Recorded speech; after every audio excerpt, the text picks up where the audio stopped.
할렐루야. 오늘은 신앙의 기본기 다지기 5번째 시간입니다. 오늘은 예배의 깊숙한 곳으로 들어가기라는 제목으로 하나님의 말씀을 전하도록 하겠습니다. 오늘 받으신 주보 칼럼에 먼저 써드렸는데요. 요즘 주일마다 전해지는 말씀에, 그러니까 신앙의 기본기에 관한 말씀에 마지못이람 가족들이 반응하고 있습니다.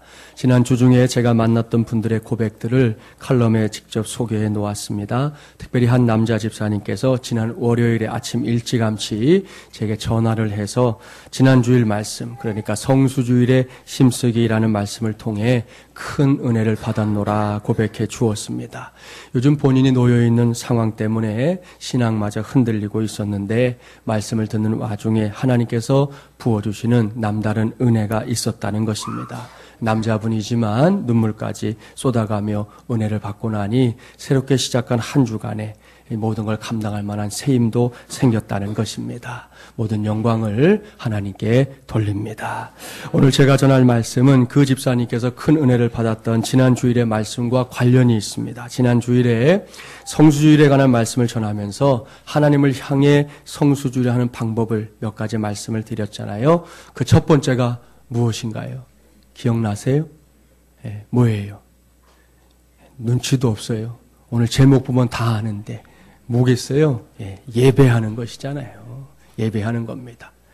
그렇습니다. 예배하는 것, 이것이 하나님께 성수주의라는 제일 첫 번째 방법이다 말씀을 드렸는데요.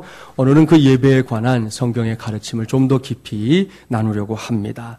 오늘 주신 말씀은 예수님께서 사마리아 땅에 속한 수가라는 성에 들어가셔서 만났던 한 여인에 관한 말씀입니다. 오늘 성경 봉독을 16절 말씀부터 했는데요. 우리에게 우물가의 여인으로 알려져 있는 이 무명의 여인은 7절 말씀에 등장합니다. 그녀에게 한 가지 소원이 있었습니다. 그것은 이 육체의 목마름을 해결해 줄 수 있는 우물물을 빨리 길어서 집으로 돌아가는 것이었습니다. 그래서 물동이를 들고 야곱의 우물까지 찾아갔습니다. 그런데 이 여인은 우물가에서 평생 잊을 수 없는 그녀의 생애 가운데 가장 영광스러운 만남을 체험합니다. 그것은 만왕의 왕이시고 온 땅의 주인이 되시는 예수 그리스도와의 만남입니다. 이를 염두에 두고 본문 16절 말씀을 보십시오. 주님께서 여인에게 뜬금없는 질문을 건네고 있습니다. 이르시되 가서 내 남편을 불러오라. 나중에 요한복음 4장을 묵상하면서 쭉 읽어보세요. 조금 전까지 예수님과 여인의 대화 주제가 목마름을 해결해주는 이 물이었다는 것을 금방 알 수 있을 겁니다. 그런데 주님께서 갑자기 대화의 주제를 바꾸고 있습니다. 당장 가서 남편을 데려오라는 것입니다. 의아스러운 일이죠. 물과 남편은 아무런 상관관계도 없는데 말입니다. 이어지는 여인의 대답을 보면 왜 예수님께서 이 문제를 건드리고 있는지 우리가 분명하게 알게 됩니다. 본문 17절, 18절 함께 봉독해 보겠습니다. 17절, 18절 말씀입니다. 여자가 대답하여 이르되 나는 남편이 없나이다. 예수께서 이르시되 내가 남편이 없다 하는 말이 옳도다. 너에게 남편 5이 있었고 지금 있는 자도 내 남편이 아니니 내 말이 참되도다. 이 대화를 통해 우리는 이 여인이 분명히 많은 인생의 상처를 안고 있는 사람이라는 것을 짐작할 수 있습니다. 그녀는 세상에서 버림받았습니다. 가진 상처와 고통에 찌들어 살아가는 여인이었습니다. 진실하고 따뜻한 사랑이 무엇인지 단 한 번도 경험해보지 못한 채 그저 그렇게 험악한 세월을 살았던 여인이었습니다. 이러한 여인의 현주소를 수가성에 사는 사람들도 다 알고 있었습니다. 이 여인은 사람들의 곁을 지날 때마다 그들의 조롱과 비웃음을 견뎌내야 했습니다. 마음 같아서는 손가락질하는 그 사람들에게 할 말도 참 많았지만 그때마다 말문이 막혔습니다. 본문인 요한복음 4장 6절 말씀에 따르면 예수님을 만났던 그날에도 이 여인이 사람들의 눈을 피하고 있었구나 하는 그 증거를 찾을 수가 있습니다. 그것은 물길로 온 시간이 유대 시간으로 제6시쯤 되었다는 기록입니다. 우리 시간으로 환산하면 낮 12시 정오를 가리킵니다. 하루 중에 가장 뜨거운 시간, 뙤약볕이 장렬하는 시간입니다. 그래서 유대 사람들은 이 시기에는 다 낮잠을 자거든요. 대부분의 사람들이 낮잠을 자는 그 시간, 바로 그 시간에 이 여인이 우물에 왔다는 것입니다. 무엇 때문이겠어요? 사람들의 눈을 피하고 있는 것입니다. 할 수만 있다면 마을 사람 단 한 사람도 만나고 싶지 않은 여인의 심정을 보여줍니다. 그만큼 상처가 많았습니다. 그만큼 세월의 아픔이 컸습니다. 그런데 주님께서 지금 그 상처를 캐묻고 있습니다. 마치 쓰라리고 아픈 상처 위에 소금을 치고 있는 듯이 보입니다. 여기서 질문합니다. 과연 그것이 우리 주님의 의도였을까요? 여인의 상처를 들춰내고 그 아픔을 보태기 위해 주님께서 질문하고 있는 것일까요? 아닙니다. 결코 아닙니다. 주님께서 지금 여인의 상처를 건드리시는 이유는 딱 한 가지뿐입니다. 긴 세월 동안 이 여인이 끌어안고 살고 있는 그 고통스러운 상처를 치료해 주기 위해서입니다.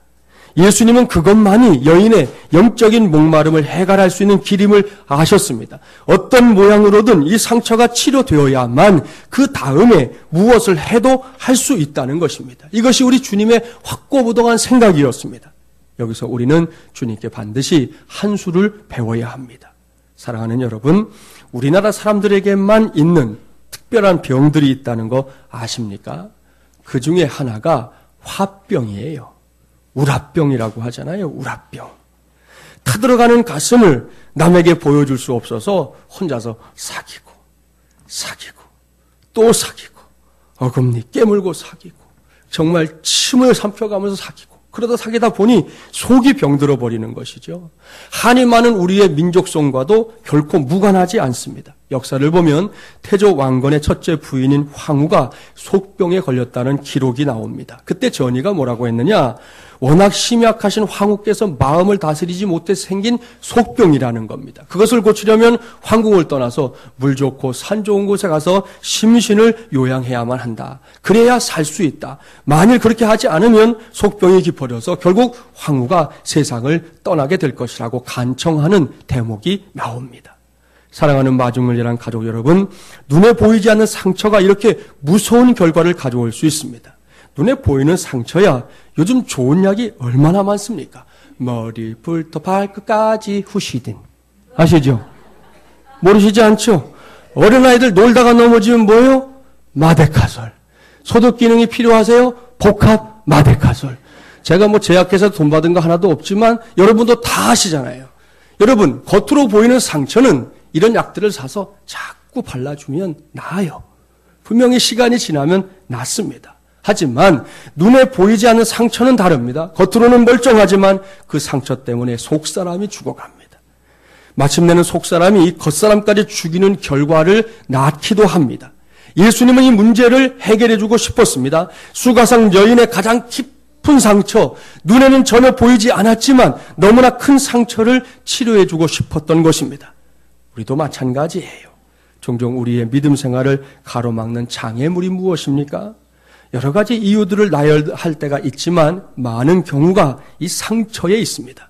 어려서 부모로부터 받은 상처이든 성장하는 과정에서 친구들이나 주변 사람들로부터 받은 상처이든 또한 믿음 생활하면서 함께 신앙생활하는 그 성도들로 인한 상처이든 간에 그 상처라는 고약한 녀석이 우리의 발목을 잡는 경우가 얼마나 많은지 모릅니다. 결론부터 말씀드리면 이런 사람들은 하나님의 일을 제대로 감당하기가 어렵습니다. 이것들을 극복해내야만, 그것을 치료해내야만 보다 능력 있는 삶을 살 수 있는 것입니다. 창세기에서 만나는 요셉을 한번 떠올려 보세요. 요셉이 어떤 사람입니까? 상처받는 것으로 치면 요셉을 따라갈 사람이 별로 없을 거예요. 이복 형제들과 자라면서 그는 늘 상처를 받았습니다. 일찍 어머니 여의였잖아요. 아버지의 편애로 인해 형제들로부터 요즘 우리가 말하는 왕따, 성경에서 제일 최초의 왕따는 요셉이에요. 요셉. 형제들이 얼마나 왕따를 시켰는지 요셉은 형제들 속에서 살아가기가 참 힘겨웠습니다. 마침내 형제들의 손에 의해 노예로 팔리면서 살 수 있을지 없을지를 고민해야 하는 상황에 놓이기도 했습니다. 노예살이를 할 때 그래도 하나님의 뜻대로 살겠다고 열심히 성실하게 몸부림을 쳤는데 그 결과는 억울한 누명을 쓰고 죄수의 몸이 되는 것이었습니다. 감옥에서도요, 성실하게 살았어요. 그러면 좋은 날이 와야 되는데 그때 한 관원의 꿈을 해석해주고 그의 도움으로 이제 감옥에서 벗어나겠구나 기대했지만 이제나 저제나 기다렸지만 2년 동안 깜깜무소식이었습니다. 보십시오. 도대체 어디에도 소망을 걸 만한 것이 없습니다.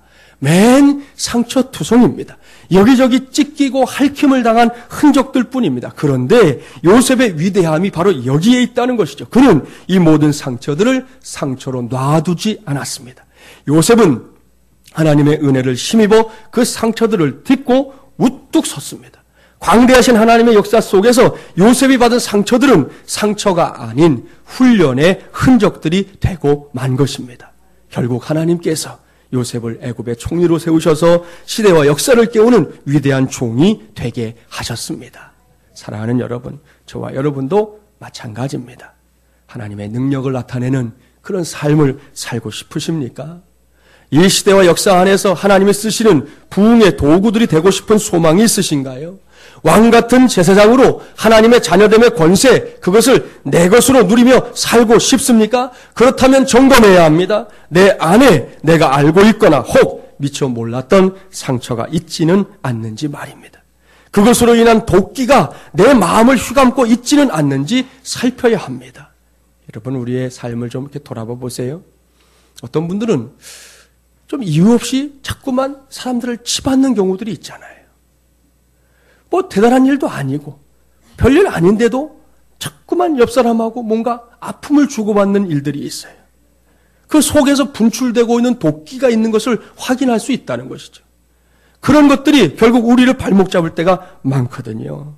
그렇기 때문에 살펴야 하고 있다면 그것부터 해결해야 합니다. 그래야 하나님의 능력을 나타내는 축복의 통로가 될 수 있습니다.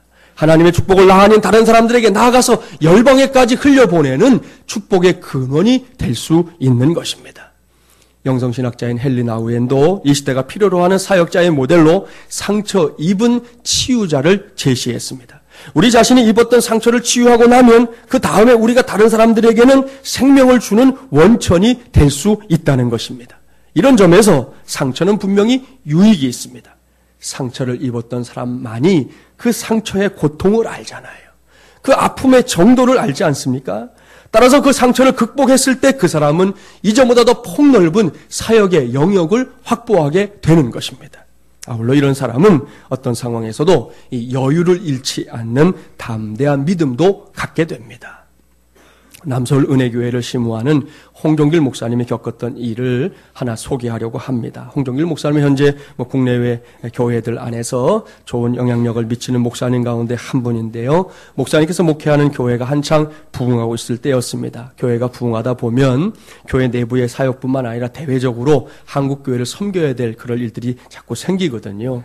홍 목사님도 교회 안팎의 많은 사역뿐만 아니라 또 약하고 소외된 사람들을 위한 사역을 감당하느라 대단히 바빴습니다. 그런데 권사회에서 2차례나 정기 모임 예배를 담임 목사님이 오셔서 좀 인도해 주십시오 하고 부탁을 했습니다. 목사님은 다른 일정 또 사정 때문에 매번 약속을 해놓고는 그 모임에 가질 못해서 이제 부목사님들을 대신 보냈던 것입니다. 급기야 권사회 내부에서 섭섭한 마음을 품게 되었는데 3번째 했던 약속마저 지킬 수 없는 상황이 되었습니다. 원래 교회라는 곳이 이렇게 사소하고 작은 일로 분쟁이 일어날 수 있는 곳인데요. 부교육자들마저 분위기가 심상치 않다고 느꼈는지 목사님 이번에는 안 되겠습니다. 우리가 가서는 안 되겠습니다. 목사님이 꼭 가셔야 되겠습니다 하고 직언을 했습니다. 목사님도 이제 이런저런 얘기를 들었으니까요. 부담스러운 마음을 안고 권사의 모임에 참석했습니다. 아니나 다를까 분위기가 냉랭했습니다. 담임 목사님 들어오는데 다리를 꼬고 앉은 사람이 있지를 않나. 목사님하고 시선도 마주치지 않고 고개를 돌리는 권사님들이 여럿 보였습니다. 시베리아의 냉기가 감도는 것이죠. 그때 목사님의 말 한마디가 그런 분위기를 한 방에 날려버렸습니다. 뭐라고 했을까요?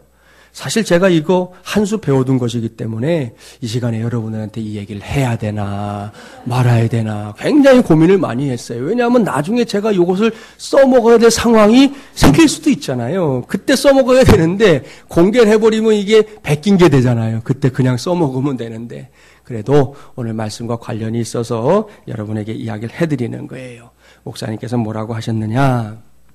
목사님께서 평소에 설교할 때와는 전혀 다르게 달달한 목소리로 또 만면의 미소까지 지어가면서 이렇게 말씀하셨답니다. 누님들 화 푸세요. 네? 하셨다는 거예요. 네? 이 말 한마디에 꼬았던 다리가 풀어졌습니다. 굳어진 얼굴에 화색이 돌았습니다. 이후 권사회는 철저하게 목사님의 보호 세력이 되었습니다. 누가 뭐라고 하면 앞장서서 목사님을 옹호했습니다. 상대방들이 당신들이 뭔데 나서느냐? 그러면 권사님들이 이구동성으로 나? 누나다. 왜? 우리 누나들이다. 왜? 뭐 이러면서 목사님을 보호해주는 그런 방패막이들이 되어 주었다는 거예요. 참 귀한 일입니다. 저는 이 이야기를 책에서 보면서 홍 목사님이 역시 참 큰 목사님이시구나 하는 생각을 했고요. 또 하나, 이러한 믿음의 여유는 목사님 자신이 스스로의 자존감을 확실하게 확보하고 있었기 때문에 가능한 것이로구나 하는 사실도 생각하게 되었습니다. 이러한 은혜가 이 자리에서 예배하는 우리 모두에게도 임하게 되기를 주님의 이름으로 축복합니다. 사랑하는 마중물이란 가족 여러분, 예수님의 관심도 바로 거기에 있었다는 거예요. 예수님께서는 수가성 여인의 영적인 목마름을 해결해주는 정도로 만족할 수 없었습니다. 영적인 목마름을 해결받은 이 여인이 이제부터는 자존감을 회복하고 더 의미 있는, 더 가치 있는 인생을 살아가길 원하셨습니다. 지금까지는 단 한 번도 주목받지 못했던 인생이었지만 그녀에게는 여전히 가능성이 남아 있었습니다. 영적인 목마름을 해결하고 그녀 안에 도사리고 있었던 그 상처만 치유된다면 이 여인은 얼마든지 빛나는, 얼마든지 가치 있는 인생이 될 수 있었습니다. 그렇다면 이제 질문해야 되겠지요. 이 여인이, 그리고 오늘은 우리가 영적인 목마름을 해결하고 나아가서 저 깊은 곳에 웅크리고 있는, 숨어있는 상처를 치유할 수 있는 길이 도대체 무엇일까요? 오늘 주신 말씀을 보니까 여러분 질문만 던지는 게 아니라 답도 우리에게 보여주고 있어요. 19절 이하의 말씀을 보면 이 질문에 대한 유일한 답이 나옵니다. 그것은 예배입니다. 수가성 여인은 어떤 이유에선가 자신의 문제를 이야기하시는 예수님께 예배에 관한 내용으로 자기의 생각을 펼치고 있습니다. 이것은 여인의 탁월한 신앙을 보여주는 대목인데요. 문제투성이의 인생을 살고 있었지만 그래도 하나님 앞에서만큼은 온전하고 싶어 했던 그 여인의 간절한 열망을 확인할 수 있습니다. 다만 아직도 예배의 장소가 사마리아에 있는 그리심산이냐 아니면 유대의 예루살렘이냐라는 초보적인 질문에 머물고 있었습니다. 여인의 질문을 받은 예수님께서 대답합니다. 예배는 장소의 문제가 아니라는 것입니다. 물론 하나님의 성전이, 오늘날은 이 교회가 예배의 중심지인 것은 분명합니다. 이 점에 대해서는 지난 주일에 이미 말씀을 드렸으니까 오해하지는 마세요. 이 지역교회의 중요성, 우리가 섬기는, 내가 다니는 교회의 중요성은 언제나 확실하게 강조되어야 합니다. 그것을 전제하고 예배에 대한 본질적인 질문에 있어서 보다 중요한 것이 뭐냐? 어떻게 예배하느냐라는 질문이라는 거예요. 본문 23절, 24절 말씀에서 예배에 관한 예수님의 가르침을 확인할 수 있는데요. 두 절 말씀을 봉독해 볼까요? 23절, 24절입니다. 아버지께 참되게 예배하는 자들은 영과 진리로 예배할 때가 오나니 곧 이때라. 아버지께서는 자기에게 이렇게 예배하는 자들을 찾으시느니라. 하나님은 영이시니 예배하는 자가 영과 진리로 예배할지니라. 아멘. 할렐루야. 이 말씀을 주목하십시오. 하나님께서 찾는 사람들이 있답니다. 잘생긴 사람입니까? 많이 배운 사람입니까? 소위 말하는 출세한 사람입니까? 권력을 한 손아귀에 쥐고 있는 사람입니까? 다 아닙니다. 하나님께서 찾으시는 사람은 하나님께 예배하는 자들입니다. 여러분, 지금도 이 지구상에 얼마나 많은 사람이 살고 있습니까? 그 가운데서 하나님의 주목을 받는 대상들, 그 하나님의 눈길이 마주치는 사람들은 다른 사람들이 아니라 하나님께 예배하는 자들이라는 것이에요. 하나님을 향해 경배하고 찬양하며 그분의 말씀을 듣고 그분의 이름을 높이는 자들 말입니다. 옳습니다. 하나님께서는 다름 아닌 예배자를 찾고 있습니다. 이것이 예수님의 가르침이에요.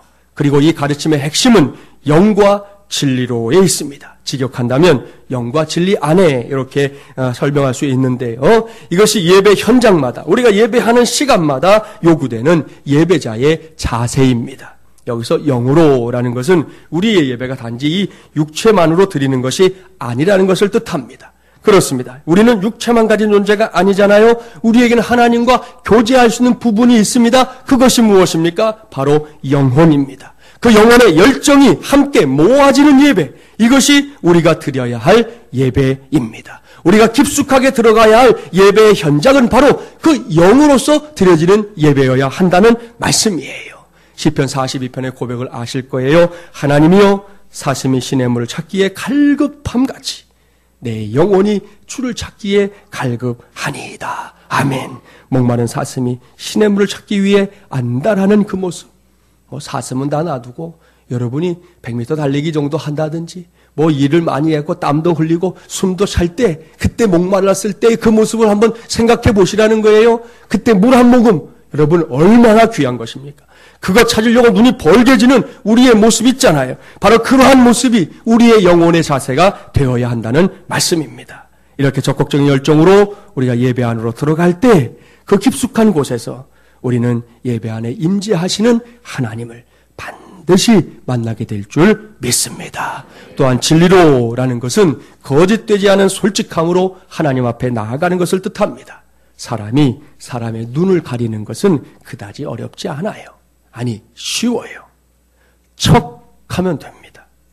아닌 척, 모르는 척, 모르지만 또 아는 척, 대단한 척, 뛰어난 척, 척 하면 됩니다. 그러면 상대방의 눈을 적어도 얼마간은 속일 수가 있어요. 하지만 그 대단한 척도 하나님 앞에서는 안 통합니다. 그저 우리의 모습 그대로, 있는 모습 그대로 나아가는 것이 하나님 앞에서는 최선이라는 말씀이에요. 우리가 감춘다 해서 모를 뿐이 아닙니다.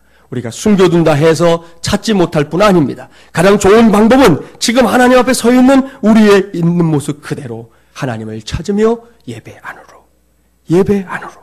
그 신비롭고 깊숙한 예배의 자리로 들어가는 것입니다.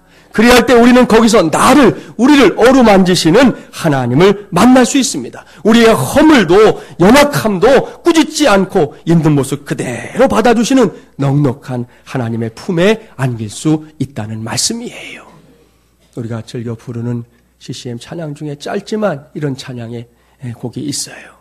있는 모습 그대로 있는 모습 그대로 있는 모습 그대로 오시오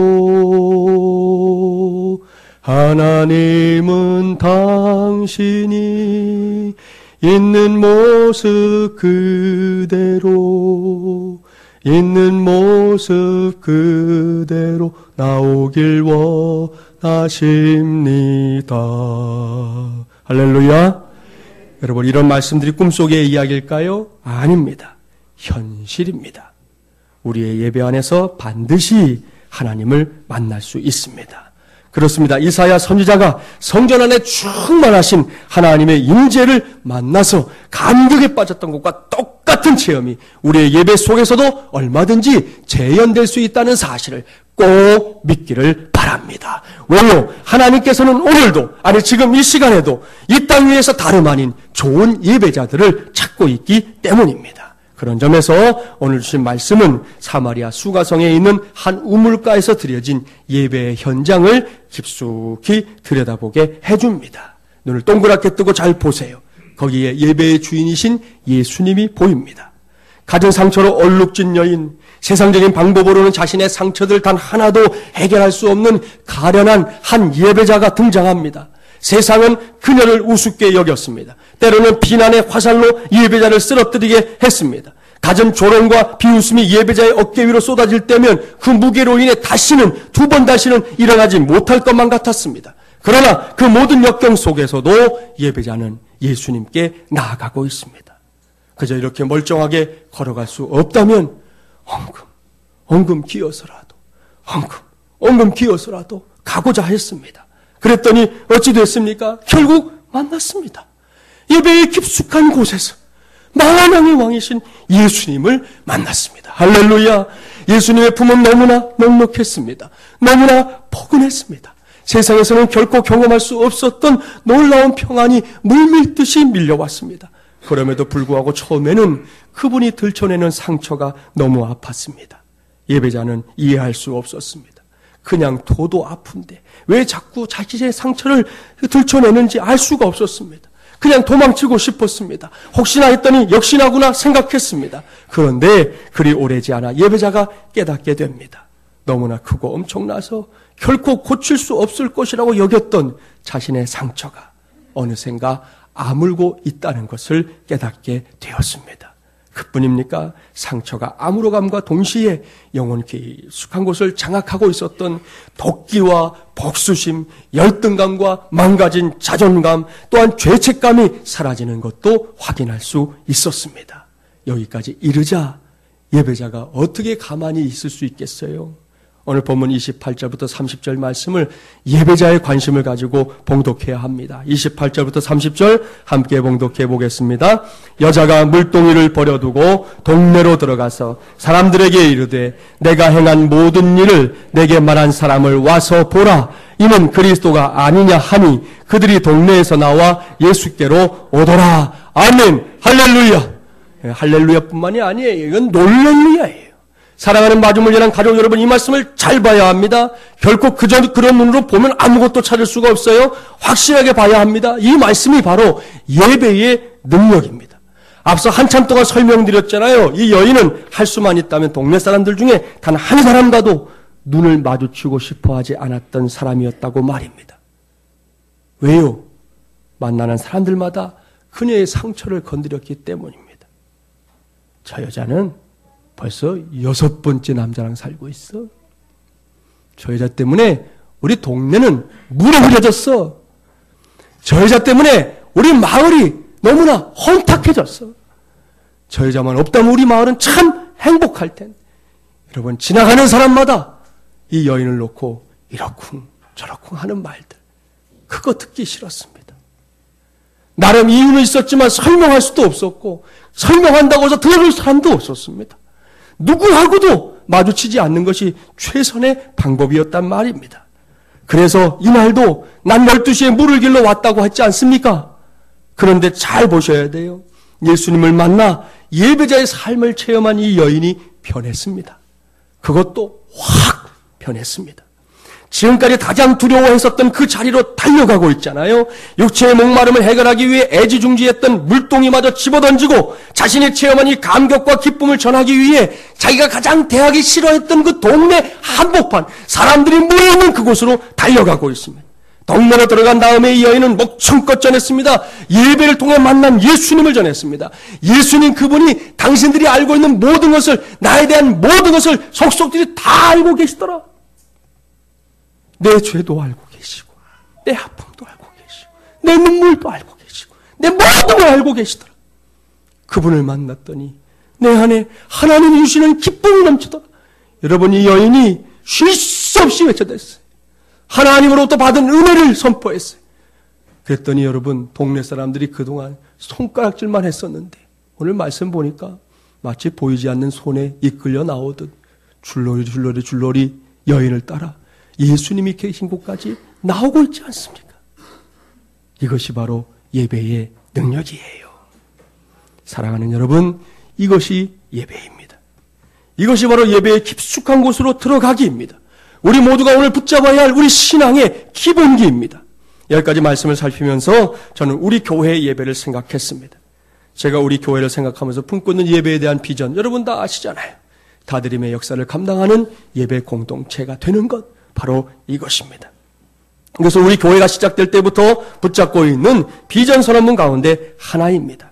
그렇게 시작된 첫 예배, 2011년 7월 17일부터 오늘에 이르기까지 저는 우리 교회에서 드려지는 예배 시간마다 많은 은혜를 체험하고 있습니다. 어찌 보면 예배하는 것에 대해 가장 타성에 쉽게 절을 수 있는 사람이 목사일 거예요. 그럼에도 불구하고 저에게 있어서 예배는 여전히 기다려지는 시간입니다. 저에게는 참으로 감사할 제목이에요. 이와 같은 은혜가 단지 저만의 것이 아니라 이 자리에 있는 모든 우리 마중물예란 가족들에게도 동일하게 부어지게 되기를 주님의 이름으로 축복합니다. 그리고 오늘 이 시간을 통해 예배의 깊숙한 곳으로 들어가기에 동참한 모든 성도들 앞에서 담임 목사로서의 소망을 말씀드립니다. 저는 우리의 예배가, 우리 마중물예란 공동체에서 드려지는 모든 예배가 구원의 감격과 자유가 선포되고 누려지는 예배이기를 소망합니다. 수가성 우물가에서 벌어졌던 예배의 역사가 오늘 우리가 예배하는 이 예배실 안에서도 재현되기를 간절히 원합니다. 이 예배의 자리에는 못 나올 사람이 단 한 사람도 없습니다. 누구에게나 열려져 있는, 언제나 열려져 있는 예배입니다. 어떤 상처, 어떤 아픔이 있어도 괜찮습니다. 어떤 문제, 어떤 갈등이 있어도 괜찮습니다. 누구나 찾아올 수 있는 예배입니다. 그리고 일단 이곳에 오면 그 모든 허물들이 예수 그리스도의 보혈의 강에 적셔질 줄 믿습니다. 그렇습니다. 여러분, 우리의 의로움만으로는 결코 하나님 앞에 나아갈 수가 없어요. 목사, 장로, 집사, 권사, 여러분 직분을 가졌다 해서 하나님 앞에 나아갈 수 있는 것이 아닙니다. 세상에서 여러분이 소위 말하는 착한 일, 훌륭한 일, 위대한 일 했다 해서 그것이 하나님 앞에 나아갈 수 있는 자격 조건이 되는 것이 아닙니다. 그 어떤 것으로도 우리가 하나님 앞에 나아갈 수가 없습니다. 그렇기 때문에 항상 보혈의 옷을 입고 하나님 앞에 나아가는 예배가 되기를 소망합니다. 이렇게 준비된 한 사람 한 사람이 하나님께 올려드리는 예배를 통해 바로 내가 구원받았다는 사실에 대해 감격하고 감사하며 지성소 안으로 들어가게 되기를 주님의 이름으로 축복합니다. 바로 그곳에 우리 주님이 있습니다. 주님께서 우물가에서 한 예배자를 만나 주셨던 것처럼 기꺼이 우리를 만나 주실 것입니다. 우리에게 자유를 선포하실 것입니다. 어떤 죄라도 어떤 허물도 예배자인 우리를 장악할 수 없습니다. 넘어지게 할 수 없습니다. 우리를 주저앉게 할 수 없습니다. 포기하게 만들 수 없습니다. 우리에겐 예수 그리스도 안에서만 누릴 수 있는 무한한 자유가 있기 때문입니다. 이 자유는 방종을 위한 자유가 아닙니다. 책임을 지는 자유입니다. 이 자유는 비상식적인 논리를 추구하는 자유가 아닙니다. 이미 말씀드렸죠. 초상식이라는 믿음의 논리를 추구하는 자유입니다. 여러분, 이 자유는 사소한 것들, 추상적인 것들로부터의 자유가 아니에요. 성경은 명확하게 말씀합니다. 죄로부터의 자유입니다. 사망으로부터의 자유입니다. 사탄의 권세로부터의 자유입니다. 이것이 우리가 누리는 자유의 실체라는 말씀입니다. 결코 잊지 마십시오. 예배의 깊숙한 곳에 들어가서 예배를 통해 구원의 감격과 자유를 누려라. 오늘 이후로 우리 모두가 예배에 참여할 때마다 마음속으로 되뇌어야 할 예배의 모토입니다. 우리는 철저히 이 예배에 승부를 걸어야 합니다. 그래야만 저 바깥 세상에서도 승리할 수 있습니다.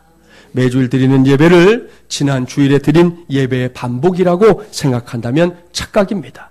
다른 공예배들도 마찬가지입니다. 하나님의 은혜는 반드시 매일의 은혜여야 합니다. 전에 받았던 은혜를 가지고 평생을 살겠다는 사람은 착각 속에서 인생을 사는 그리스도인입니다. 매주일 드리는 예배가, 정해진 시간마다 드려지는 예배가 예배자인 내게는 항상 처음 드리는 예배여야 하는 것입니다. 그러한 예배를 통해 자신의 상처가 치유되고 있는 것을 정말 부탁합니다. 제발 목격하십시오. 하나님께서 손대어주고 계시다는 사실을 목격할 줄 아는 성도들이 되기를 바랍니다. 하나님이 아무것도 하지 않는 분이 아니에요. 우리가 예배할 때 하나님은 가장 많은 일을 하십니다. 가장 위대한 일을 하십니다. 가장 놀라운 일을 하십니다. 그런데 그 일들은 바로 내 안에서 일어난다는 것이죠. 그것을 꼭 목격할 수 있기를 바랍니다. 나의 아픔, 나의 상처, 나의 허물을 주님께 내어놓으십시오. 예배 안에서 철저하게 치유받아야 합니다. 토끼도, 적개심도, 분노도, 복수심도, 죄책감도 이 예배 안에서 치유받을 수 있습니다. 그러고 나서 저 바깥 세상에 나가보십시오. 세상이 두렵지 않아요. 세상을 상대로 하는 싸움, 싸워볼만 하고요. 자신감을 갖춘 내 자신을 발견하게 될 것입니다. 이것이 수가성 여인의 예배의 체험이었습니다. 이제는 저와 여러분의 체험이 되기를 간절히 바랍니다. 예배를 빼먹지 말자, 예배 시간 잘 지키자, 예배 시작 5분 전에는 기도로 준비하자, 예배 드리는 중간에 빠져나가지 말자, 이런 초보적인 이야기는 더 이상 우리 마중물이라는 교회 안에서 이야기거리가 되게 하지 말자는 거예요. 그런 얘기 하느라고 앞에도 가지 못하고 뒤로도 가지 못하고 그러는 거 이제 그만하고요. 정말로 지금 이 시간 우리가 함께 마음을 모아 생각을 가져야 될 것은 한 가지. 어떻게 하면 내가 더 좋은 예배자가 될 수 있을까? 어떻게 하면 우리 공동체가 내가 예배하는 그 시간이 하나님의 예배에 깊숙한 그 자리까지 들어갈 수가 있을까? 그것을 생각하고 그것을 위해 기도하는 우리 모두가 되기를 바랍니다. 주일이 되기 전에 꼭 중보기도 해주세요. 길게 하지 않으셔도 좋아요. 그저 주일 되니까 성경책 끼고 교회 오는 것만 하지 마시고 한 번 정도 기도하시라는 거죠. 하나님, 내일이 주일인데요. 제가 이제 주일에 예배 갈 건데요. 우리 마중물 예람 교회 성도들이 좋은 예배자가 되게 하여 주시옵소서. 하나님이 찾으시는 바로 그 예배자들이 되게 하여 주시옵소서. 지난주일 목사님 말씀 들었는데요. 예배의 깊숙한 곳에 들어가는 것이 우리 신앙의 중요한 일이라고 하셨으니까요. 이번 주일에는 우리 마중예랑 가족들 모두가 예배하되 그저 여기에 몸만 와 있고 마음은 딴 데 돌아다니는 그런 예배자 말고 하나님이 원하시는 신령과 진리로, 영과 진리로 예배의 깊숙한 곳에 들어가는 그런 예배가 되게 하여 주시옵소서. 여러분 그렇게 기도하고 오시면 여러분이 드리는 예배가 분명하게 달라지게 될 줄 믿습니다. 우리 모두 이렇게 우리 마지막 예랑 교회 예배 안에서 항상 구원의 감격과 자유가 선포되고 우리 모두는 그 선포된 말씀대로 하나님의 은혜와 복을 받아 누리게 되기를 주님의 이름으로 간절히 축원합니다.